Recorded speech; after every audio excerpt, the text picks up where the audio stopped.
ਉਸੇ ਏਰੀਆ ਦੇ ਵਿੱਚ 2 ਕਰੋੜ 35 ਲੱਖ ਮਿਲਿਆ ਹੋਵੇ ਲੋਕਾਂ ਨੂੰ। ਯੈਸ। ਉਸੇ ਥਾਂ ਤੇ ਤੁਸੀਂ 70 ਲੱਖ ਦੀ ਗੱਲ ਕਰੋ, ਇਹ ਫਿਰ ਉਹ ਤੋਂ ਬਾਅਦ ਕੀ ਹੋਇਆ? 3H1 ਕਹਿੰਦਾ ਵੀ ਵਿਦਆਊਟ ਪੇਮੈਂਟ ਆਫ ਕੰਪਨਸੇਸ਼ਨ ਤੁਸੀਂ ਕਬਜ਼ਾ ਨਹੀਂ ਲੈ ਸਕਦੇ। Section 38 of the right to fair compensation act 2013 ਕਹਿੰਦਾ ਵੀ ਪੋਜੈਸ਼ਨ ਤੁਸੀਂ ਉਦੋਂ ਲੈ ਸਕਦੇ ਹੋ 100% ਜਦੋਂ ਪੇਮੈਂਟ ਦਿੱਤੀ ਜਾਊਗੀ। 100% ਮਤਲਬ ਜੇ 2 ਕਰੋੜ 35 ਬਣਦਾ 2 ਕਰੋੜ 35 ਲੱਖ ਦੇਣ ਤੋਂ ਬਾਅਦ ਜਿਹੜੀਆਂ ਰਿਟਨਾਂ ਪਾਈਆਂ ਹੋਈਆਂ ਸਿਰਫ ਆਰਬੀਟ੍ਰੇਟਰ ਦਾ ਆਰਡਰ ਤੜਾਉਣ ਵਾਸਤੇ ਨਹੀਂ ਪਾਈਆਂ ਗਈਆਂ। ਉਹ 'ਚ ਇਹ ਵੀ ਮੰਗਿਆ ਕਿ ਅਸੀਂ ਇਹਨਾਂ ਤੋਂ ਭਿੱਖਿਆ ਨਹੀਂ ਮੰਗ ਰਹੇ, ਇਹਨਾਂ ਨੂੰ ਲੋੜ ਸੀ, ਇਹਨਾਂ ਨੇ ਐਕਵਾਇਰ ਕੀਤੀ ਹੈ। ਹੋ ਸਕਦਾ ਕਿਸੇ ਕੋਲ 1 ਏਕੜ ਹੋਵੇ, ਉਹ ਤੋਂ ਅੱਧਾ ਏਕੜ ਐਕਵਾਇਰ ਹੋ ਗਿਆ ਪ੍ਰਾਪਰਟੀ, ਉਹਦਾ ਕੋਈ ਜਿਹੜਾ ਸੋਰਸ ਆਫ ਇਨਕਮ ਖਤਮ ਹੁੰਦਾ। ਜੇ ਕੋਈ ਢਾਬਾ ਬਣਿਆ ਜਾਂ ਕੋਈ ਹੋਰ ਚੀਜ਼ ਬਣੀ ਹੈ ਉਹਦਾ ਇਨਕਮ ਵੀ ਖਤਮ ਹੋ ਰਹੀ ਹੈ ਨਵੇਂ ਐਕਟ ਦੇ ਮੁਤਾਬਕ।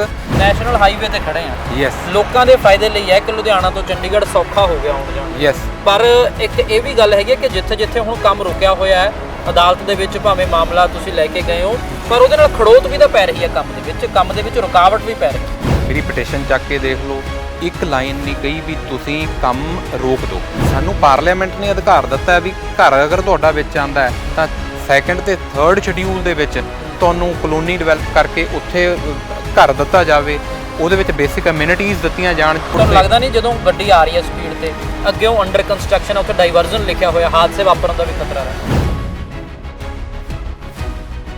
ਆਪਾਂ ਖੜੇ ਹਾਂ, ਜੇ ਜ਼ਿਮੀਂਦਾਰ ਖੜਾ ਜਾਂ ਲੈਂਡ ਓਨਰ ਖੜਾ, ਟੈਕਸ ਦੇ ਰੂਪ ਦੇ ਵਿੱਚ ਉਹੀ ਅਮਾਊਂਟ ਆਉਂਦੀ ਹੈ ਨਾ। ਅਸੀਂ ਕਿਹੜਾ ਫ੍ਰੀ ਪੈਸਾ ਮੰਗ ਰਹੇ ਹਾਂ, ਲੈਂਡ ਦੇ ਰਹੇ ਹਾਂ, ਲੈਂਡ ਦਾ ਹੀ ਪੈਸਾ ਮੰਗ ਰਹੇ ਹਾਂ। ਜਿਹੜੇ ਬੰਦੇ ਨੂੰ ਇਹ ਨਹੀਂ ਪਤਾ ਵੀ ਮੈਂ ਇਹ ਇੱਕ ਰੋਡ ਤੁਸੀਂ ਘਰ ਬਣਾਉਂਦੇ ਹੋ, ਉਹਦਾ ਪਹਿਲਾਂ ਨਕਸ਼ਾ ਪਾਸ ਕਰਦੇ ਹੋ, ਤੁਹਾਨੂੰ ਪਤਾ ਕਿੰਨੇ ਫੁੱਟ ਦਾ ਕਮਰਾ ਕਿੰਨਾ ਹੈ। ਇਹਨਾਂ ਨੇ ਐਡਾ ਵੱਡਾ ਪ੍ਰੋਜੈਕਟ ਸ਼ੁਰੂ ਕੀਤਾ ਹੈ, ਇਹਨਾਂ ਨੂੰ ਕੁਐਸਚਨ ਪੁੱਛਣਾ ਬਣਦਾ ਕਿ ਤੁਸੀਂ ਉਦੋਂ ਕਿਉਂ ਛੱਡਤੇ ਇਹ ਨੰਬਰ, ਤੁਸੀਂ ਡਿਮਾਰਕੇਸ਼ਨ ਨਹੀਂ ਕੀਤੀ। ਐਕਟ ਕਹਿੰਦਾ ਪਹਿਲਾਂ ਡਿਮਾਰਕੇਸ਼ਨ ਕਰਕੇ ਲਾਓ। ਇਹ ਤਾਂ ਹਰਾਸਮੈਂਟ ਹੈ। ਇਹਨਾਂ ਨੂੰ 2017 ਚ ਪੈਸੇ ਮਿਲਣੇ ਸੀਗੇ, ਜਦੋਂ 3 ਸਾਲ ਬਾਅਦ ਮਿਲਦੇ ਨੇ ਤਾਂ ਵੈਲਿਊ ਜਿਹੜੀ ਹੈ ਮਨੀ ਦੀ ਉਹਦਾ ਫਰਕ ਪੈ ਜਾਂਦਾ। ਸਰ ਸੈਕਸ਼ਨ 3D ਦੇ ਵਿੱਚ 3D ਦੇ ਨੋਟੀਫਿਕੇਸ਼ਨ, ਜਿਵੇਂ ਇਹ ਵਾਲਾ ਪ੍ਰੋਜੈਕਟ ਹੈ ਜਿਹਦਾ ਅਵਾਰਡ 31/5/2019 ਨੂੰ ਹੋਇਆ, 3D ਦੀਆਂ ਪ੍ਰੋਵੀਜ਼ਨਸ ਦੇ ਅਕੋਰਡਿੰਗਲੀ ਨੈਸ਼ਨਲ ਹਾਈਵੇ ਉਸ ਪ੍ਰਾਪਰਟੀ ਦਾ ਓਨਰ 2018 ਚ ਬਣ ਗਿਆ। ਤੁਸੀਂ ਉਹਦੇ ਤੇ ਲੋਨ ਨਹੀਂ ਲੈ ਸਕਦੇ, ਤੁਸੀਂ ਆਪਣੀ ਪ੍ਰਾਪਰਟੀ ਵੇਚ ਨਹੀਂ ਸਕਦੇ, ਪੈਸਾ ਤੁਹਾਨੂੰ ਮਿਲ ਨਹੀਂ ਰਿਹਾ, ਮਾਲਕ ਬਣਿਆ ਹੋਇਆ ਨੈਸ਼ਨਲ ਹਾਈਵੇ।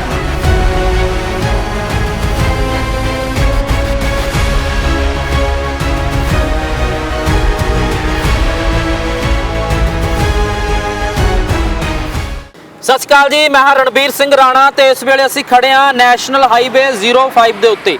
ਲੁਧਿਆਣਾ ਤੋਂ ਚੰਡੀਗੜ੍ਹ ਦਾ ਇਹ ਮਾਰਗ ਹੈ ਅਤੇ ਇਹ ਜਿਹੜਾ ਹਾਈਵੇ ਬਣ ਰਿਹਾ ਹੈ ਇਸ ਨੂੰ ਲੈ ਕੇ ਬਹੁਤ ਸਾਰੀ ਜ਼ਮੀਨ ਅਕਵਾਇਰ ਹੋਈ ਹੈ ਅਤੇ ਕੁਝ ਥਾਵਾਂ ਤੇ ਹਾਲੇ ਵੀ ਜ਼ਮੀਨ ਅਕਵਾਇਰ ਨਹੀਂ ਹੋ ਸਕੀ, ਅੰਡਰ ਕੰਸਟਰਕਸ਼ਨ ਹੈਗਾ ਇਹ ਹਾਈਵੇ। ਅਤੇ ਗੱਲ ਪੰਜਾਬ ਹਰਿਆਣਾ ਹਾਈ ਕੋਰਟ ਤੱਕ ਪਹੁੰਚੀ ਕਿਉਂਕਿ ਕੰਪਨਸੇਸ਼ਨ ਨੂੰ ਲੈ ਕੇ ਥੋੜਾ ਰੌਲਾ ਸੀਗਾ ਕਿ ਜਿਹੜੇ ਮਾਲਕ ਸੀਗੇ ਜ਼ਮੀਨ ਦੇ ਜਾਂ ਜਿਨ੍ਹਾਂ ਦੇ ਘਰ ਆਉਂਦੇ ਸੀਗੇ ਉਹਨਾਂ ਨੂੰ ਸਹੀ ਮੁਆਵਜ਼ਾ ਨਹੀਂ ਸੀ ਮਿਲ ਰਿਹਾ। ਤੇ ਹੁਣ ਸਥਿਤੀ ਕਿੱਥੇ ਖੜੀ ਹੈ, ਇਸ ਵੇਲੇ ਸਾਡੇ ਨਾਲ ਪੰਜਾਬ ਹਰਿਆਣਾ ਹਾਈ ਕੋਰਟ ਅਤੇ ਸੁਪਰੀਮ ਕੋਰਟ ਦੇ ਉੱਗੇ ਐਡਵੋਕੇਟ ਚਰਨਜੀਤ ਸਿੰਘ ਬਾਗੜੀ ਮੌਜੂਦ ਨੇ। ਬਾਗੜੀ ਸਾਹਿਬ ਸਵਾਗਤ ਹੈ ਤੁਹਾਡਾ ਪਹਿਲਾਂ ਤਾਂ ਜੀ। Thank you. ਬਾਗੜੀ ਸਾਹਿਬ, ਅਸੀਂ ਜਿਹੜੀ ਗੱਲ ਕਰ ਰਹੇ ਹਾਂ ਨੈਸ਼ਨਲ ਹਾਈਵੇ ਦੀ, ਕਿਉਂਕਿ ਕੰਪਨਸੇਸ਼ਨ ਨੂੰ ਲੈ ਕੇ ਪਿਛਲੇ ਸਮੇਂ ਦੇ ਵਿੱਚ ਤੁਸੀਂ ਕੇਸ ਲੜਦੇ ਰਹੇ ਜੀ, ਤੇ ਹੁਣ ਜਿੱਥੇ ਜਿੱਥੇ ਅੰਡਰ ਕੰਸਟਰਕਸ਼ਨ ਹੈ, ਜਿੱਥੇ ਜਿੱਥੇ ਜ਼ਮੀਨ ਅਕਵਾਇਰ ਨਹੀਂ ਹੋ ਸਕੀ, ਉੱਥੇ ਕਿੰਨਾ ਮੁਆਵਜ਼ਾ ਮਿਲ ਰਿਹਾ ਸੀਗਾ ਤੇ ਹੁਣ ਕਿੰਨਾ ਦੇਣ ਲਈ ਤੁਸੀਂ ਕੋਸ਼ਿਸ਼ ਕਰ ਰਹੇ ਹੋ ਦਿਵਾਉਣ ਲਈ? ਜਿਸ ਜੋ ਪਹਿਲਾਂ ਕੰਪਨਸੇਸ਼ਨ ਇਹ ਪਹਿਲਾਂ ਸਟਾਰਟਿੰਗ ਦੇ ਵਿੱਚ ਜੋ ਅਵਾਰਡ ਪ੍ਰਨਾਉਂਸ ਹੋਇਆ ਸੀ ਉਹ 23/6/2015 ਨੂੰ ਹੋਇਆ ਸੀ ਜੀ। ਨੈਸ਼ਨਲ ਹਾਈਵੇ ਨੇ ਇਹਨੂੰ ਫਾਰ ਦੀ ਵਾਈਡਨਿੰਗ, ਇਹਨੂੰ ਚੌੜਾ ਕਰਨ ਵਾਸਤੇ 6 ਲੇਨਿੰਗ ਕਰਨ ਵਾਸਤੇ ਜਿਹੜੀ ਹੈ ਲੈਂਡ ਅਕਵਾਇਰ ਕੀਤੀ ਸੀ। ਔਰ ਜੋ ਕੰਪੀਟੈਂਟ ਅਥਾਰਟੀ ਆ ਕੰਮ SDM ਹੈ, ਉਹਨੇ ਜੋ ਅਮਾਊਂਟ ਅਸੈਸ ਕੀਤੀ ਸੀ ਉਸ ਨੂੰ ਚੈਲੰਜ ਕੀਤਾ ਸੀ ਨੈਸ਼ਨਲ ਹਾਈਵੇ ਨੇ, ਕਿਉਂਕਿ ਪ੍ਰੋਜੈਕਟ ਇਹ ਨੈਸ਼ਨਲ ਹਾਈਵੇ ਦਾ ਕਿੰਨੀ ਕੀਤੀ ਸੀਗੀ ਜਿਹੜੀ ਕੰਪਨਸੇਸ਼ਨ ਹੈ? 1 ਕਰੋੜ ਰੁਪਇਆ ਜਿਹੜੀ ਮਾਰਕੀਟ ਵੈਲਿਊ ਆ ਉਹ ਐਗਰੀਕਲਚਰ ਲੈਂਡ ਲਈ ਤੇ 2 ਕਰੋੜ ਰੁਪਇਆ ਜਿਹੜੀ ਆ ਕਮਰਸ਼ੀਅਲ ਰੇਟ ਸੀਗਾ।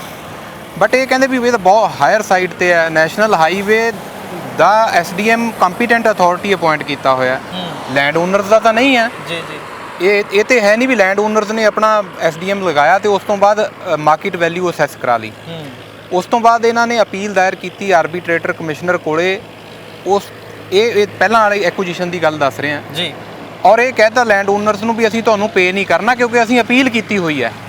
ਤੇ ਉਸ ਤੋਂ ਬਾਅਦ ਇਹਨਾਂ ਨੇ ਮੈਨੂੰ ਹਾਇਰ ਕੀਤਾ ਜਿਹੜੇ ਇਹ ਲੋਕ ਸੀਗੇ, ਔਰ ਹਾਈ ਕੋਰਟ ਦੇ ਵਿੱਚ ਡਿਵੀਜ਼ਨ ਬੈਂਚ ਦੇ ਇਹ ਕੇਸ ਫਾਈਲ ਕੀਤਾ ਗਿਆ ਜਿੱਥੇ ਪ੍ਰਾਇਮਰਲੀ ਨਵੇਂ ਐਕਟ ਦੇ accordingly right to fair compensation act 2013 ਦੀਆਂ ਪ੍ਰੋਵੀਜ਼ਨਸ ਦੇ ਅਕੋਰਡਿੰਗਲੀ ਨੈਸ਼ਨਲ ਹਾਈਵੇਜ਼ ਐਕਟ ਦੇ ਪ੍ਰੋਵੀਜ਼ਨਸ ਦੇ ਅਕੋਰਡਿੰਗਲੀ ਇੱਕ ਜਿਹੜਾ manner of disbursement of the compensation ਹੈ ਉਹ ਰੂਲਸ ਹਾਈਲਾਈਟ ਕਰਕੇ ਕੋਰਟ ਦੇ ਵਿੱਚ ਇਹਨਾਂ ਦਾ ਪੱਖ ਬਖੂਬੀ ਦੱਸਿਆ ਗਿਆ ਜੀ। ਔਰ ਜੋ ਹੁਣ ਤੱਕ ਹਾਈ ਕੋਰਟ ਦਾ ਲਾਅ ਚੱਲਿਆ ਆਂਦਾ ਸੀ ਉਹ 31/5/2017 ਦੀ ਜਜਮੈਂਟ ਦੇ ਅਕੋਰਡਿੰਗਲੀ ਇੱਕ ਮਤਲਬ ਲੈਂਡ ਓਨਰਸ ਦੇ ਹੱਕ 'ਚ ਆਇਆ ਔਰ 1.75 ਕਰੋੜ ਰੁਪਇਆ ਮਤਲਬ ਪੌਣੇ 2 ਅਰਬ ਕਰੋੜ ਰੁਪਇਆ ਇਹ ਜਿਹੜੇ ਲੈਂਡ ਓਨਰਸ ਨੂੰ ਇਹਨੂੰ ਰਿਲੀਜ਼ ਕਰਵਾਤਾ ਸੀਗਾ 175 ਕਰੋੜ ਰੁਪਏ 175 ਕਰੋੜ ਰੁਪਇਆ ਇਹ ਲੈਂਡ ਓਨਰਸ ਨੂੰ ਮਿਲ ਚੁੱਕਿਆ ਹੈ। ਇਹ ਮਿਲ ਚੁੱਕਿਆ। ਇਹਨਾਂ ਨੇ ਨੈਸ਼ਨਲ ਹਾਈਵੇ ਨੇ ਉਹਦੀ ਰਿਵਿਊ ਵੀ ਫਾਈਲ ਕੀਤਾ, ਸੁਪਰੀਮ ਕੋਰਟ ਤੱਕ ਗਏ, ਬਟ ਉਹ ਜਿਹੜੀ ਇਹਦੇ ਲਈ ਵੀ ਤੁਹਾਨੂੰ ਪੰਜਾਬ ਹਰਿਆਣਾ ਹਾਈ ਕੋਰਟ ਦਾ ਸਹਾਰਾ ਲੈਣਾ ਪਿਆ। ਹਾਈ ਕੋਰਟ ਦੇ ਡਿਵੀਜ਼ਨ ਬੈਂਚ ਤੋਂ ਹੀ ਕਰਾਇਆ ਹੈ। ਆਨਰੇਬਲ ਜਸਟਿਸ ਰਜੇਸ਼ ਬਿੰਦਲ ਜੀ ਦੀ ਡੀਵੀ ਦਾ ਫੈਸਲਾ 31/5/2017 ਦਾ, ਜਿਨ੍ਹਾਂ ਨੇ ਮਤਲਬ ਉਹ ਤੋਂ ਬਾਅਦ ਅਸੀਂ ਕੰਟੈਂਪਟ ਫਾਈਲ ਕੀਤੀ। ਮੇਰੇ ਵੱਲੋਂ ਕੰਟੈਂਪਟ ਫਾਈਲ ਕਰਨ ਤੋਂ ਜਦੀ ਇਹਨਾਂ ਨੇ ਅਮਾਊਂਟ ਰਿਲੀਜ਼ ਕੀਤੀ ਹੈ। ਹਾਲਾਂਕਿ ਜਿਹੜੀ ਆਰਬੀਟਰੇਟਰ ਕੋਲ ਅਪੀਲ ਹਲੇ ਪੈਂਡਿੰਗ ਪਈ ਹੋਈ ਹੈ। ਪਹਿਲਾਂ ਕਦੇ ਹੋਇਆ ਕਿ ਅਪੀਲ ਪੈਂਡਿੰਗ ਹੋਵੇ ਤੇ ਜਿਹੜੀ ਕੰਪਨਸੇਸ਼ਨ ਅਮਾਉਂਟ ਹੈ ਉਹ ਰਿਲੀਜ਼ ਹੋ ਜਾਵੇ? ਨੋ ਪਹਿਲਾਂ ਇਦਾਂ ਲਾਅ ਇਹ ਸੀਗਾ ਵੀ ਜੇ ਅਪੀਲ ਦਾਇਰ ਹੋ ਗਈ ਆਰਬੀਟਰੇਟਰ ਕੋਲ ਤਾਂ ਹਾਈ ਕੋਰਟ ਦੇ ਇਹ ਫੈਸਲੇ ਬੜੇ ਸੀ ਵੀ ਪਹਿਲਾਂ ਆਰਬੀਟਰੇਟਰ ਨੂੰ ਡਿਸਾਈਡ ਕਰਨ ਦਿਓ। ਬਟ ਇਹਦੇ ਵਿੱਚ ਆਪਾਂ ਨੇ ਪੂਰੇ ਜਿਹੜੇ ਉਹ ਰੂਲ ਸੀ ਸਾਰੀ ਸਰਚ ਆਊਟ ਕਰਨ ਤੋਂ ਡਿਟੇਲ ਦੇ ਵਿੱਚ ਹੋਰ ਜਿਹੜਾ ਡਿਸਕ੍ਰਿਮੀਨੇਸ਼ਨ ਦਾ ਮੈਂ ਪੁਆਇੰਟ ਲਿਆ ਸੀ ਔਰ ਜੋ ਨਵੇਂ ਐਕਟ ਦੀਆਂ ਪ੍ਰੋਵੀਜ਼ਨਸ ਸੈਕਸ਼ਨ 105 ਸਬ ਕਲੌਜ਼ 3 ਦੇ accordingly section 38 new act the and section 3H1 of the national highway act of 1956 I have highlighted and court ਨੇ ਉਹਨੂੰ ਪ੍ਰੇਜ਼ ਕੀਤਾ, ਠੀਕ ਹੈ, ਐਪਰੀਸ਼ੀਏਟ ਕੀਤਾ ਔਰ ਜਜਮੈਂਟ ਕਰਕੇ ਇਹਨਾਂ ਨੂੰ ਕਿਹਾ ਤੁਸੀਂ ਪੇ ਕਰੋ, ਕਿਉਂਕਿ ਮੈਂ ਵੈਰੀ ਕਲੀਅਰ ਉੱਥੇ ਸਟੈਂਡ ਲਿਆ ਸੀ। ਇਹਦੇ ਨਾਲ ਬਹੁਤ ਲੋਕਾਂ ਨੂੰ ਫਾਇਦਾ ਹੋਇਆ ਜਿਹੜੇ ਲੈਂਡ ਓਨਰ ਸੀਗੇ। ਸਰ 2 ਕਰੋੜ 35 ਲੱਖ ਬਣ ਗਿਆ, 1 ਕਰੋੜ ਮਾਰਕੀਟ ਵੈਲਿਊ ਹੋ ਗਈ, 100% ਸੋਲੇਸ਼ੀਅਮ ਹੈ, ਉਸ ਤੋਂ ਬਾਅਦ 12% ਇੰਟਰਸਟ ਹੈ, ਉਸ ਤੋਂ ਬਾਅਦ ਜਿਹੜੇ ਨੈਸੈਸਰੀ ਹੋਰ ਬੈਨੀਫਿਟਸ ਨੇ ਮੈਂਡੇਟਰੀ ਨੇ ਉਹ 2.25 ਕਰੋੜ ਐਗਰੀਕਲਚਰ ਦਾ ਔਰ ਡਬਲ 4 ਕਰੋੜ ਦੇ ਕਰੀਬ ਜਿਹੜੀ ਕਮਰਸ਼ੀਅਲ ਲੈਂਡ ਆ ਉਹਦਾ ਰਿਲੀਜ਼ ਹੋਇਆ। ਠੀਕ ਹੈ, ਬੈਨੀਫਿਟ ਬਹੁਤ ਜ਼ਿਆਦਾ ਹੋਇਆ। ਹੁਣ ਜਿੱਥੇ ਹਾਲੇ ਵੀ ਰੁਕਿਆ ਹੋਇਆ ਕੰਮ, ਕਈ ਪਿੰਡ ਨੇ, ਖੰਟ ਹੈ, ਜਟਾਣਾ ਹੈ, ਸ਼ਾਇਦ ਰਾਣਵਾ ਵੀ ਹੈ, ਕੁਝ ਥਾਵਾਂ ਤੇ ਮੰਡੇਰਾ ਹੈ, 3-4 ਪਿੰਡ ਨੇ ਜਿਹੜੇ ਇਸ ਸਰਕਲ ਦੇ ਅਸੀਂ ਦੇਖਦੇ ਹਾਂ ਕਿ ਉੱਥੇ ਡਾਈਵਰਜਨ ਹੈ, ਰੁਕਿਆ ਹੋਇਆ ਕੰਮ। ਦੇਖੋ ਇਹ ਜਿਹੜਾ ਪ੍ਰਾਪਰਟੀ ਹੈ ਇਹ ਨੈਸ਼ਨਲ ਹਾਈਵੇ ਨੇ ਪਬਲਿਕ ਪਰਪਸ ਲਈ ਐਕਵਾਇਰ ਕੀਤੀ ਹੈ, ਨਾ ਤਾਂ ਲੈਂਡ ਓਨਰ ਇਹਨਾਂ ਨੂੰ ਰਿਕੁਐਸਟ ਕਰਨ ਲਈ ਗਿਆ ਵੀ ਸਾਡੀ ਪ੍ਰਾਪਰਟੀ ਤੁਸੀਂ ਐਕਵਾਇਰ ਕਰ ਲਓ ਬਿਨਾਂ ਮਰਜ਼ੀ ਤੋਂ। ਤਾਂ ਹੀ ਸੋਲੇਸ਼ੀਅਮ 100% ਜਿਹੜਾ ਇਹ ਨੈਸ਼ਨਲ ਹਾਈਵੇ ਨਹੀਂ, ਇਹ ਪਾਰਲੀਮੈਂਟ ਨੇ ਦਿੱਤਾ ਹੈ। ਇਹ ਸਾਡੀ ਜਿਹੜੀ ਲੈਜਿਸਲੇਟਿਵ ਅਸੈਂਬਲੀ ਹੈ ਜਿੱਥੇ ਸਾਡੇ ਸਾਰੇ ਐਮਪੀ ਸਹਿਬਾਨ ਚੁਣ ਕੇ ਜਾਂਦੇ ਆ। 2013 ਚ ਜੇ right to fair compensation act ਬਣਿਆ ਇਹ ਉਹਨਾਂ ਦੇ ਪੱਖ ਲਈ ਬਣਾਇਆ। ਜਿਹੜਾ ਤੁਸੀਂ ਹੁਣ ਦੂਜਾ ਕੁਐਸਚਨ ਕਰ ਰਹੇ ਹੋ ਵੀ ਇਹ ਜਿਹੜਾ ਪ੍ਰੋਵਾਈਡ ਕਰਨਾ ਸੀ ਅਮਾਊਂਟ ਉਹ ਉਦੋਂ ਪ੍ਰੋਵਾਈਡ ਹੋ ਗਈ। ਖੰਡ ਤੇ ਹੋਰ ਜਿਹੜੇ ਮਡੇਰਾ ਪਿੰਡ ਨੇ ਰਣਵਾ, ਇਹਨਾਂ ਦੀ ਪ੍ਰਾਪਰਟੀ 2014 ਚ ਜਿਹੜਾ ਨੋਟੀਫਿਕੇਸ਼ਨ ਹੋਇਆ ਸੀ ਜਿਹਦਾ ਅਵਾਰਡ 2015 ਚ ਹੋਇਆ ਸੀ, ਉਹਦੇ ਵਿੱਚੋਂ ਕੁਝ ਕੁ ਏਰੀਆ ਇਹ ਐਕਵਾਇਰ ਕਰਨ ਤੋਂ ਰਹਿ ਗਿਆ। ਹੁਣ ਜਿਵੇਂ ਖੰਡ ਪਿੰਡ ਦਾ ਤੁਸੀਂ ਦੱਸ ਰਹੇ ਹੋ, ਇੱਥੇ ਘਰ ਬਣੇ ਹੋਏ ਨੇ। ਜਿਹੜਾ ਐਕਟ ਹੈ, ਐਕਟ ਦਾ 2nd ਸ਼ਡਿਊਲ ਕਹਿੰਦਾ ਹੈ ਕਿ ਜਿਹੜੇ ਤੁਸੀਂ ਜੇ ਘਰ ਕਿਸੇ ਦਾ ਢਾਣਾ ਹੈ ਨਾ ਉਹ ਚ ਕਦੇ ਕੰਪਨਸੇਸ਼ਨ ਨਾਲ ਨਹੀਂ ਚੱਲਣਾ ਕੰਮ।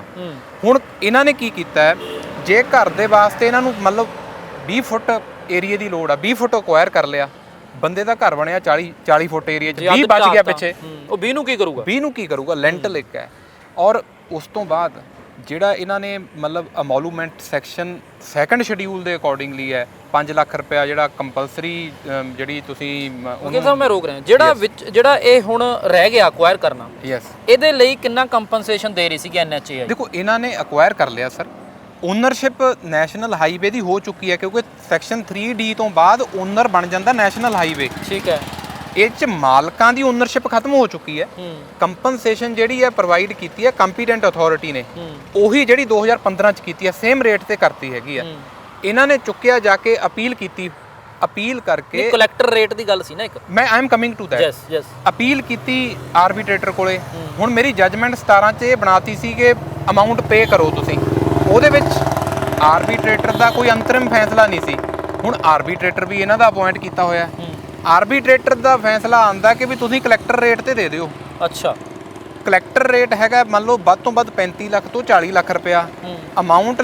ਕਲੈਕਟਰ ਰੇਟ ਤੋਂ ਬਾਅਦ ਜਿਹੜਾ ਪਾਰਲੀਮੈਂਟ ਨੇ ਪ੍ਰੋਵਾਈਡ ਕੀਤਾ 100% ਸਲੇਸ਼ੀਅਮ ਅਦਰ ਅਮਾਊਂਟ, ਤੁਸੀਂ ਤਾਂ ਡਿਸਕ੍ਰਿਮੀਨੇਟ ਕਰ ਰਹੇ ਹੋ। ਉਹ ਚ ਲਿਖਤਾ ਵੀ ਕਲੈਕਟਰ ਰੇਟ ਤੇ ਪੇਮੈਂਟ ਦੇ ਕੇ ਤੁਸੀਂ ਕਬਜ਼ਾ ਲੈ ਲਓ। ਹੁਣ ਇੱਕ ਪਿੰਡ ਖੰਡ ਦਾ ਪਿੰਡ ਸੀ, ਉੱਥੇ ਪਹਿਲਾਂ ਆਰਡਰ ਪਾਸ ਕੀਤਾ ਵੀ ਤੁਸੀਂ 80% ਅਮਾਉਂਟ ਦੇ ਦਿਓ। ਉਸ ਤੋਂ ਬਾਅਦ ਇੱਕ ਐਪਲੀਕੇਸ਼ਨ ਦਾਇਰ ਹੁੰਦੀ ਹੈ ਲੋਕਡਾਊਨ ਦੇ ਦੌਰਾਨ ਨੈਸ਼ਨਲ ਹਾਈਵੇ ਵੱਲੋਂ ਵੀ ਉਹਨੂੰ ਹੋਰ ਮੋਡੀਫਾਈ ਕਰੋ। ਪਹਿਲਾਂ 80% ਕਿਹਾ ਸੀ, ਫਿਰ ਮੋਡੀਫਾਈ ਬਿਨਾਂ ਲੈਂਡ ਓਨਰਸ ਨੂੰ ਸੁਣੇ ਤੋਂ ਲੋਕਡਾਊਨ ਦੇ ਦੌਰਾਨ ਜਦੋਂ ਬਾਕੀ ਸਾਰਾ ਕੰਮ ਬੰਦ ਹੈ, ਆਰਬੀਟ੍ਰੇਟਰ ਦੀ ਕੋਰਟ ਨੇ ਆਰਡਰ ਪਾਸ ਕਰਤਾ ਕਿ ਉਹਨਾਂ ਨੂੰ ਵੀ ਕਲੈਕਟਰ ਰੇਟ ਤੇ ਦੇ ਕੇ 70 ਲੱਖ ਤੇ ਦੇ ਕੇ ਕਬਜ਼ਾ ਲੈ ਲਓ। ਮਤਲਬ ਜਿਹੜਾ ਕਲੈਕਟਰ ਰੇਟ ਹੈ ਉਹ ਤਾਂ ਬਹੁਤ ਘੱਟ ਹੈ। ਜਿਹੜਾ ਪਹਿਲਾ ਕੰਪਨਸੇਸ਼ਨ ਦਵਾਇਆ ਸੀਗਾ ਉਹ 2 ਕਰੋੜ 35 ਲੱਖ ਸੀਗਾ। ਆਈ ਐਮ ਟੈਲਿੰਗ ਯੂ। ਤੇ ਹੁਣ ਜਿਹੜਾ ਇਹ 70 ਲੱਖ ਦੀ ਗੱਲ ਹੈ, ਫਰਕ ਬਹੁਤ ਹੈ ਦੋਵਾਂ 'ਚ। ਸੈਕਸ਼ਨ 26 ਹੈ ਜਿਹੜਾ of the right to fair compensation act, ਜਿਹੜੀ ਨੈਸ਼ਨਲ ਹਾਈਵੇ ਦੇ ਅੰਡਰ ਨੈਸ਼ਨਲ ਹਾਈਵੇ ਐਕਟ ਇੱਕ ਆਪਣੇ ਆਪ 'ਚ ਵੱਡਾ ਐਕਟ ਹੈ। ਐਕੁਜੀਸ਼ਨ ਉਹ 'ਚ ਹੁੰਦੀ ਹੈ, ਬਟ ਜਿਹੜੀ ਕੰਪਨਸੇਸ਼ਨ ਡਿਟਰਮਿਨ ਹੁੰਦੀ ਹੈ it is to be determined under section 26, 28 ਤੇ solatium under section 30 of the new act of 2013। ਜਿਹੜਾ ਸੈਕਸ਼ਨ 26 ਹੈ ਉਹ ਕਲੈਕਟਰ ਰੇਟ ਦੀ ਗੱਲ ਨਹੀਂ ਕਰਦਾ, ਉਹ ਕਹਿੰਦਾ ਮਾਰਕੀਟ ਪ੍ਰਵੇਲਿੰਗ ਰੇਟ। ਕਲੈਕਟਰ ਰੇਟ ਤਾਂ ਇੱਕ ਥੱਲੇ ਵਾਲਾ ਰੇਟ ਹੁੰਦਾ ਹੈ, ਮਾਰਕੀਟ ਰੇਟ ਤਾਂ ਹਮੇਸ਼ਾ ਕਲੈਕਟਰ ਰੇਟ ਤੋਂ ਜ਼ਿਆਦਾ ਹੁੰਦਾ ਹੈ। ਠੀਕ ਹੈ। ਮਾਰਕੀਟ ਰੇਟ ਪ੍ਰਵੇਲਿੰਗ ਰੇਟ ਕਿੰਨਾ ਚੱਲਦਾ ਹੈ। ਕਲੈਕਟਰ ਰੇਟ ਹੋ ਸਕਦਾ ਜਿੱਥੇ ਆਪਾਂ ਖੜੇ ਆ ਕਲੈਕਟਰ ਰੇਟ ਇੱਥੋਂ ਦਾ 30 ਲੱਖ ਹੈ ਜਾਂ 15 ਲੱਖ ਹੈ ਜਾਂ 20 ਲੱਖ ਹੈ। ਮਾਰਕੀਟ ਵੈਲਿਊ ਕਿਉਂਕਿ ਇੱਥੇ ਏਰੀਆ ਡਿਵੈਲਪ ਹੋ ਗਿਆ, ਮਾਰਕੀਟ ਵੈਲਿਊ ਹੋ ਸਕਦਾ ਇੱਥੇ ਤੁਹਾਨੂੰ 1 ਏਕੜ 2 ਕਰੋੜ ਦਾ ਵੀ ਨਾ ਮਿਲੇ, ਕਿਉਂਕਿ ਰੋਡ ਹਾਂ ਇੱਕ ਹੋਰ ਨੈਸ਼ਨਲ ਹਾਈਵੇ ਦੇ ਉੱਤੇ ਇਹ ਮੇਰੀ ਕੰਟੈਂਸ਼ਨਸ ਵੀ ਹੈਗੀਆਂ ਨੇ। ਨੈਸ਼ਨਲ ਹਾਈਵੇ ਤੇ ਸੁਪਰੀਮ ਕੋਰਟ ਦਾ ਮਾਨਯੋਗ ਸੁਪਰੀਮ ਕੋਰਟ ਦਾ ਇੱਕ ਆਰਡਰ ਹੈ ਵੀ ਜੇ ਤੁਸੀਂ ਨੈਸ਼ਨਲ ਹਾਈਵੇ ਦੇ 200 ਜਾਂ 400 ਫੁੱਟ ਡਿਫਰੈਂਟ ਜਜਮੈਂਟਸ ਨੇ ਤਾਂ ਉਹਨੂੰ ਕਮਰਸ਼ੀਅਲ ਮੰਨਿਆ ਜਾਊਗਾ। ਠੀਕ ਹੈ। ਹਾਲੇ ਤਾਂ ਅਸੀਂ ਵਧਾਉਣ ਲਈ ਜਾਣਾ, ਉਹ ਪਹਿਲਾਂ ਵਾਲੇ ਚ ਗਏ ਆ, ਇਹ ਤੋਂ ਵੀ ਵਧਣ ਵਾਸਤੇ ਮੈਂ ਫਿਰ ਉੱਥੇ ਆ ਰਿਹਾ ਸੀਗਾ ਜਿਹੜਾ ਵੀ ਇਹ ਕਿਵੇਂ ਹੋ ਗਿਆ ਕਿ ਆਰਬਿਟਰੀ ਕੋਰਟ ਨੇ ਜਿਹੜਾ ਕਹਿ ਦਿੱਤਾ ਕਿ ਕੰਪਨਸੇਸ਼ਨ ਉਸੇ ਥਾਂ ਤੇ ਉਸੇ ਏਰੀਆ ਦੇ ਵਿੱਚ 2 ਕਰੋੜ 35 ਲੱਖ ਮਿਲਿਆ ਹੋਵੇ ਲੋਕਾਂ ਨੂੰ, ਉਸੇ ਥਾਂ ਤੇ ਤੁਸੀਂ 70 ਲੱਖ ਦੀ ਗੱਲ ਕਰੋ। ਇਹ ਫਿਰ ਉਹ ਤੋਂ ਬਾਅਦ ਕੀ ਹੋਇਆ ਸਰ? ਫਿਰ ਜਦੋਂ ਮਤਲਬ ਇਹ ਆਰਡਰ ਹੋ ਗਿਆ ਵੀ ਕਬਜ਼ਾ ਲੈ ਲਓ ਤੁਸੀਂ, 3H1 ਕਹਿੰਦਾ ਵੀ ਵਿਦਆਊਟ ਪੇਮੈਂਟ ਆਫ ਕੰਪਨਸੇਸ਼ਨ ਤੁਸੀਂ ਕਬਜ਼ਾ ਨਹੀਂ ਲੈ ਸਕਦੇ। Section 38 of the right to fair compensation act 2013 ਕਹਿੰਦਾ ਵੀ ਪੋਜੈਸ਼ਨ ਤੁਸੀਂ ਉਦੋਂ ਲੈ ਸਕਦੇ ਹੋ 100% ਜਦੋਂ ਪੇਮੈਂਟ ਦਿੱਤੀ ਜਾਊਗੀ। 100% ਮਤਲਬ ਜੇ 2 ਕਰੋੜ 35 ਬਣਦਾ 2 ਕਰੋੜ 35 ਲੱਖ ਦੇਣ ਤੋਂ ਬਾਅਦ ਆਰਬਿਟ੍ਰੇਟਰ ਦੀ ਕੋਰਟ ਨੇ ਆਰਡਰ ਕਰਤਾ ਕਿ ਨਹੀਂ ਤੁਸੀਂ ਕਲੈਕਟਰ ਰੇਟ ਤੇ ਦੇ ਦਿਓ ਜਾਂ 75 ਲੱਖ ਦੇ ਹਿਸਾਬ ਨਾਲ ਦੇ ਦਿਓ। ਇਹ ਜਦੋਂ ਇਹਨਾਂ ਨੇ ਮੈਨੂੰ ਅਪਰੋਚ ਕੀਤਾ ਲੈਂਡ ਓਨਰਸ ਨੇ, ਦੈਨ ਬਾਏ ਫਾਈਲਿੰਗ ਦੀ separate writ petition before honourable high court, ਜਿਹੜਾ ਆਰਬਿਟ੍ਰੇਟਰ ਦਾ ਆਰਡਰ ਹੈ ਉਹ ਸਟੇ ਹੋ ਗਿਆ ਜੀ। ਜਿਹੜੀਆਂ ਰਿਟਾਂ ਪਾਈਆਂ ਹੋਈਆਂ ਸਿਰਫ ਆਰਬਿਟ੍ਰੇਟਰ ਦਾ ਆਰਡਰ ਤੜਾਉਣ ਵਾਸਤੇ ਨਹੀਂ ਪਾਈਆਂ ਗਈਆਂ, ਉਹ 'ਚ ਇਹ ਵੀ ਮੰਗਿਆ ਕਿ ਅਸੀਂ ਇਹਨਾਂ ਤੋਂ ਭਿੱਖਿਆ ਨਹੀਂ ਮੰਗ ਰਹੇ, ਇਹਨਾਂ ਨੂੰ ਲੋੜ ਸੀ, ਇਹਨਾਂ ਨੇ ਐਕਵਾਇਰ ਕੀਤੀ ਹੈ। ਹੋ ਸਕਦਾ ਕਿਸੇ ਕੋਲ 1 ਏਕੜ ਹੋਵੇ, ਉਹ ਤੋਂ ਅੱਧਾ ਏਕੜ ਐਕਵਾਇਰ ਹੋ ਗਿਆ ਪ੍ਰਾਪਰਟੀ, ਉਹਦਾ ਕੋਈ ਜਿਹੜਾ ਸੋਰਸ ਆਫ ਇਨਕਮ ਖਤਮ ਹੁੰਦਾ। ਜੇ ਕੋਈ ਢਾਬਾ ਬਣਿਆ ਜਾਂ ਕੋਈ ਹੋਰ ਚੀਜ਼ ਬਣੀ ਹੈ ਉਹਦਾ ਇਨਕਮ ਵੀ ਖਤਮ ਹੋ ਰਹੀ ਹੈ ਨਵੇਂ ਐਕਟ ਦੇ ਮੁਤਾਬਕ। ਤੁਸੀਂ ਜੇ ਘਰ ਦੇ ਬਦਲੇ ਘਰ ਵੀ ਦੇਣਾ, ਜਿਹੜੇ ਹੋਰ ਐਮੋਲੂਮੈਂਟਸ ਨੇ ਤੁਸੀਂ ਉੱਥੇ ਪੜੋ ਤਾਂ ਸਹੀ। ਇਹ ਛੋਟਾ ਜਿਹਾ ਘਰ ਵਾਲੀ ਗੱਲ ਕਲੀਅਰ ਕਰਨੀ ਚਾਹੁੰਦੇ, ਜਿਨ੍ਹਾਂ ਦੇ ਮਕਾਨ ਆ ਗਏ, ਜਿਹੜੇ ਉੱਥੇ ਰਹਿ ਰਹੇ ਸੀਗੇ, ਐਕਟ ਕੀ ਕਹਿੰਦਾ ਕਿ ਉਹਨਾਂ ਨੂੰ ਮਕਾਨ ਵੀ ਦਿਓ? ਦੋ ਗੱਲਾਂ ਇਹ 'ਚ ਮੈਂ ਕਲੀਅਰ ਕਰ ਦੇਣੀਆਂ ਚਾਹੁੰਦਾ ਤੁਹਾਡੇ ਜਰੀਏ। ਜਿਹੜਾ ਨਵਾਂ ਐਕਟ ਹੈ ਉਹ 2013 ਦਾ ਐਕਟ ਹੈ, ਜਿਹੜਾ ਸੈਕਸ਼ਨ 105 ਦੇ ਅਕੋਰਡਿੰਗਲੀ ਗਵਰਨਮੈਂਟ ਆਫ ਇੰਡੀਆ ਨੇ ਮੋਡ ਨੇ ਇਹਦੇ ਤੇ ਨੋਟੀਫਿਕੇਸ਼ਨ ਕਰਨਾ ਸੀ ਵੀ ਇਹਦੇ ਵਿੱਚ ਜਿਹੜੀ ਕੰਪਨਸੇਸ਼ਨ ਡਿਟਰਮਿਨ ਹੋਣੀ ਹੈ, ਚਾਹੇ ਐਕੁਜੀਸ਼ਨ ਨੈਸ਼ਨਲ ਹਾਈਵੇ ਦੀ ਹੈ, ਉਹ ਉਹਨਾਂ ਦੀਆਂ 3 ਨੋਟੀਫਿਕੇਸ਼ਨਸ ਆ ਗਈਆਂ। Government of India the gazette of India ਦੇ ਵਿੱਚ ਪਬਲਿਸ਼ ਹੈ, ਉਹਦੇ ਬੇਸ ਤੇ ਹੀ ਸਟੇ ਮਿਲੀ ਹੈ ਨਾ, ਅਦਰਵਾਈਜ਼ ਤਾਂ ਸਟੇ ਨਹੀਂ ਮਿਲ ਸਕਦੀ। ਉਹ 'ਚ ਇਹਨਾਂ ਨੇ ਕਿਹਾ ਕਿ ਜਿਹੜਾ ਘਰ ਦੇ ਬਦਲੇ ਘਰ ਦੇਣਾ, ਇੱਥੋਂ ਤੱਕ ਕਿਹਾ ਗਿਆ ਐਕਟ ਦੇ ਵਿੱਚ ਜੇ ਜ਼ਿਆਦਾ ਮਤਲਬ ਇੱਕ ਵਿਲੇਜ ਦੀ ਪ੍ਰਾਪਰਟੀ ਐਕਵਾਇਰ ਹੁੰਦੀ ਹੈ ਤਾਂ ਉਹਨਾਂ ਲਈ ਇੱਕ ਕਲੋਨੀ ਡਿਵੈਲਪ ਹੋਏਗੀ। ਅੱਛਾ, ਉਹ ਕਲੋਨੀ ਦੇ ਵਿੱਚ ਬੇਸਿਕ ਅਮਿਨਿਟੀਜ਼ ਵੀ ਹੋਣਗੀਆਂ। ਬੇਸਿਕ ਅਮਿਨਿਟੀਜ਼ ਫੁੱਲਫਿਲ ਹੋ ਰਿਹਾ ਇਹ ਚੀਜ਼ਾਂ ਜਿਹੜੀਆਂ ਨੇ ਜਿਸ ਤਰ੍ਹਾਂ ਤਦੇ ਅੱਜ ਖੜੇ ਆ ਨਾ। ਨਵਾਂ ਐਕਟ ਹੈ, ਜਦੋਂ ਕੋਰਟ ਦੇ ਅੱਗੇ ਜਾਵਾਂਗੇ ਤਦੇ ਕਾਨੂੰਨ ਬਣਦੇ ਆ ਨਾ, ਹਰ ਰੋਜ਼ ਨਵੇਂ ਕਾਨੂੰਨ ਬਣਦੇ ਆ। ਹੁਣ ਤੱਕ ਨਹੀਂ ਬਣਿਆ, ਪਹਿਲਾਂ ਵੀ ਅਮਾਉਂਟ 2017 ਚ ਬਣਿਆ, ਹੁਣ ਵਾਲੇ ਦੇ ਵਿੱਚ ਵੀ ਖੜੇ ਹੋਏ ਆ ਡਟ ਕੇ, ਸਟੇ ਵੀ ਹੋਇਆ। ਪਰ ਵਕੀਲ ਸਾਹਿਬ ਇੱਕ ਸਵਾਲ ਵੀ ਹੈ, ਨੈਸ਼ਨਲ ਹਾਈਵੇ ਤੇ ਖੜੇ ਆ, ਲੋਕਾਂ ਦੇ ਫਾਇਦੇ ਲਈ ਹੈ ਕਿ ਲੁਧਿਆਣਾ ਤੋਂ ਚੰਡੀਗੜ੍ਹ ਸੌਖਾ ਹੋ ਗਿਆ ਆਉਣ ਜਾਣ।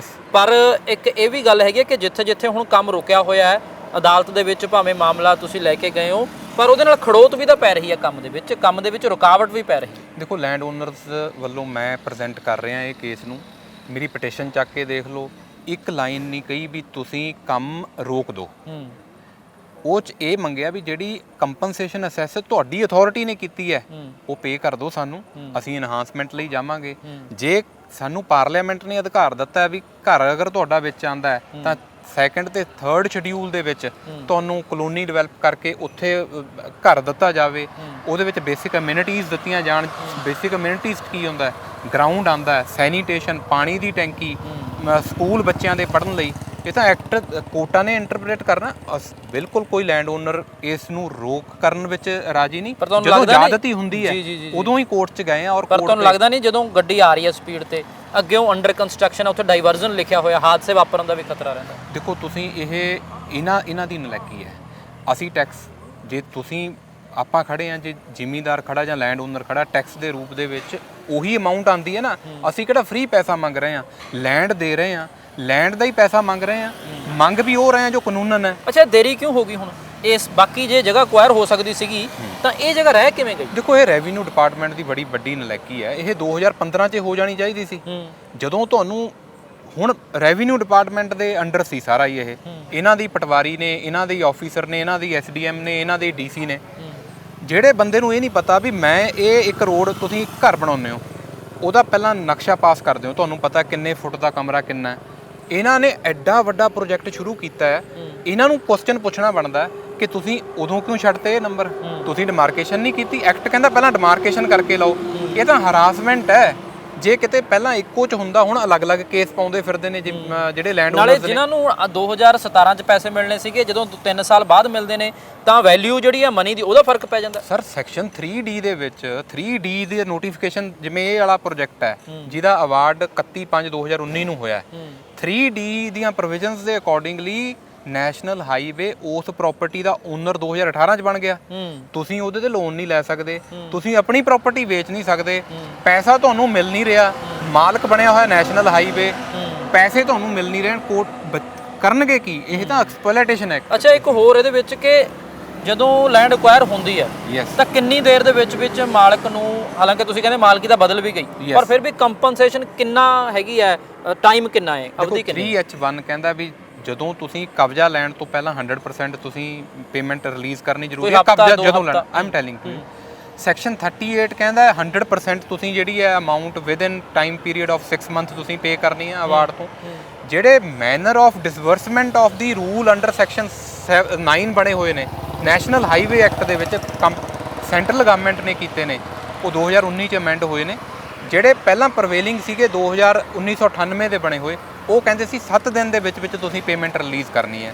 ਜਿਹੜਾ ਹੁਣ ਵੀ ਐਕਟ ਕਹਿੰਦਾ ਹੈ, ਜਿਹੜਾ ਨਵਾਂ ਨੋਟੀਫਿਕੇਸ਼ਨ ਇੰਟਰਸਟਿੰਗਲੀ ਹੁਣ ਆਇਆ, ਇਹਨਾਂ ਨੇ ਰਿਪਲਾਈ 'ਚ ਫਾਈਲ ਕੀਤਾ 2019 ਵਾਲਾ, ਉਹ ਕਹਿੰਦਾ ਵੀ ਜਿਹੜੀ ਕੰਪੀਟੈਂਟ ਅਥਾਰਟੀ ਐਸਡੀਐਮ ਨੇ ਅਕਵਾਇਰ ਮਤਲਬ ਅਸੈਸ ਕੀਤੀ ਹੈ, ਅਵਾਰਡ ਪਾਸ ਕਰਨ ਤੋਂ ਪਹਿਲਾਂ ਅਕਾਊਂਟ ਓਪਨ ਕਰਕੇ ਉਹ ਸੈਂਟਰਲ ਗਵਰਨਮੈਂਟ ਨੂੰ ਲਿਖੂਗਾ, ਸੈਂਟਰਲ ਗਵਰਨਮੈਂਟ ਅਵਾਰਡ ਪਾਸ ਕਰਨ ਤੋਂ ਪਹਿਲਾਂ ਅਮਾਊਂਟ ਡਿਪੋਜ਼ਿਟ ਕਰਾਊਗੀ। ਫਿਰ ਹੁਣ ਇੱਥੇ ਇਹ ਵੀ ਹੈ ਕਿ ਜੇ ਗਵਰਨਮੈਂਟ ਆਫ ਇੰਡੀਆ ਕਹਿ ਰਹੀ ਹੈ ਤਾਂ national highway authority of India ਕੀ ਉਹ ਸਰਕਾਰਾਂ ਦੇ ਅੰਡਰ ਨਹੀਂ ਹੈਗੀ, ਜਾਂ ਉਹ ਕਿਉਂ ਰੂਲ ਰੈਗੂਲੇਸ਼ਨ ਫੋਲੋ ਨਹੀਂ ਕਰਦੀ?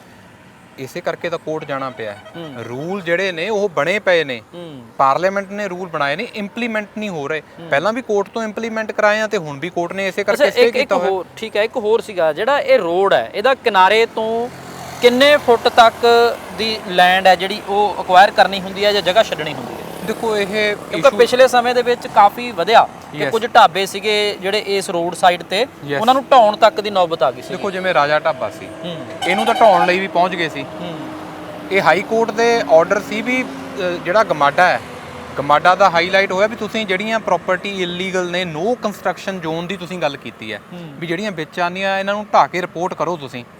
ਇਹਨਾਂ ਨੇ ਕੀ ਕੀਤਾ, ਇਹਨਾਂ ਨੇ ਆਇਡੈਂਟੀਫਾਈ ਕੀਤੀਆਂ ਵੀ ਜਿਹੜਾ ਪਹਿਲਾਂ ਚੱਲਦਾ ਸੀ 100 ਫੁੱਟ ਦੇ, ਮੈਂ ਪੰਜਾਬੀ 'ਚ ਤੁਹਾਨੂੰ ਡਾਇਰੈਕਟਲੀ ਮੈਂ ਨਹੀਂ ਕਹਿੰਦਾ 33 ਫੁੱਟ 35 ਮੀਟਰ ਜਾਂ 30 ਮੀਟਰ, 100 ਫੁੱਟ ਦੇ ਵਿੱਚ ਰੋਡ ਦੇ ਰਾਈਟ ਟੂ ਵੇ ਤੋਂ ਅੱਗੇ ਜੀ ਜਿੰਨੀਆਂ ਪ੍ਰਾਪਰਟੀਆਂ ਨੇ ਉਹਨਾਂ ਨੂੰ ਢਾਓ। ਇਹਨਾਂ ਨੇ ਪਹਿਲਾਂ ਕੋਈ ਹੋਰ ਵਕੀਲ ਸਾਹਿਬਾਨ ਸੀ, ਉਹਨਾਂ ਤੋਂ ਫਾਈਲ ਕੀਤਾ, ਕੋਰਟ ਨੇ ਸਗੋਂ ਕਹਿਤਾ ਵੀ ਢਾਹ ਕੇ ਰਿਪੋਰਟ ਕਰੋ। ਚਲੋ ਮੈਂ ਹਾਈਲਾਈਟ ਕੀ, ਮੇਰੇ ਕੋਲ ਪਹੁੰਚੇ ਪਾਰਟੀਜ਼ ਇਹ। ਉਸ ਤੋਂ ਬਾਅਦ ਜਦੋਂ ਮੈਂ ਪੂਰਾ ਇੱਕ ਇਹਨਾਂ ਦਾ ਨੋਟੀਫਿਕੇਸ਼ਨ ਪੜ੍ਹਿਆ 18/10/2018 ਦੇ ਵਿੱਚ department of town and capital planning ਜਿਹੜਾ ਪੰਜਾਬ ਹੈ, ਉਹਦੀ ਮੈਨੂੰ ਇੱਕ ਨੋਟੀਫਿਕੇਸ਼ਨ ਮਿਲ ਗਈ, ਯੂਨੀਫਾਰਮ ਜ਼ੋਨਿੰਗ ਪਾਲਿਸੀ ਬਣੀ, ਜਿਹਦੇ ਵਿੱਚ ਇਹ ਕਲੈਰੀਫਾਈ ਕਰਤਾ ਕਿ ਜਿਹੜਾ LPA ਹੋ ਗਿਆ, ਨੋਟੀਫਾਈ ਹੋ ਗਿਆ, LPA ਲੈਂਡ ਪਲਾਨਿੰਗ ਏਰੀਆ ਬਣ ਗਿਆ, ਚਾਹੇ ਵਿਦਨ ਉਹ ਮਿਊਨਿਸਪਲ ਲਿਮਿਟ ਹੈ ਚਾਹੇ ਆਊਟਸਾਈਡ ਹੈ, ਔਰ ਜਿਹੜੇ ਰੋਡ ਦੀ 80 ਫੁੱਟ ਤੋਂ ਚੜਾਈ ਜ਼ਿਆਦਾ ਉਹਦੇ ਤੇ ਕਾਮਨ ਜਿਹੜਾ ਨੋ ਕੰਸਟਰਕਸ਼ਨ ਜ਼ੋਨ ਹੈ ਜਿੱਥੇ ਉਸਾਰੀ ਨਹੀਂ ਹੋ ਸਕਦੀ ਉਹ 16.5 ਫੁੱਟ ਕਰਤਾ, 5 ਮੀਟਰ ਕਰਤਾ, ਸਿਰਫ 5 ਮੀਟਰ।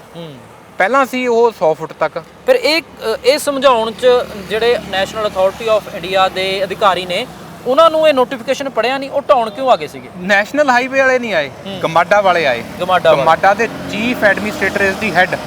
ਮੈਂ ਇਹ ਕੁਐਸਚਨਿੰਗ ਕੀਤੀ ਸੀ, ਜੇ ਅਸੀਂ ਹਾਈ ਕੋਰਟ ਨਾ ਮੈਂ ਪਹੁੰਚਦਾ, ਉਹ ਤੋਂ ਬਾਅਦ ਮੈਂ ਸਾਰਿਆਂ ਦੇ ਪਟੀਸ਼ਨ ਕਰੇ ਔਰ ਇਹਨਾਂ ਦੇ ਹੱਕ 'ਚ ਆਰਡਰ ਲੈ ਕੇ ਆਇਆ।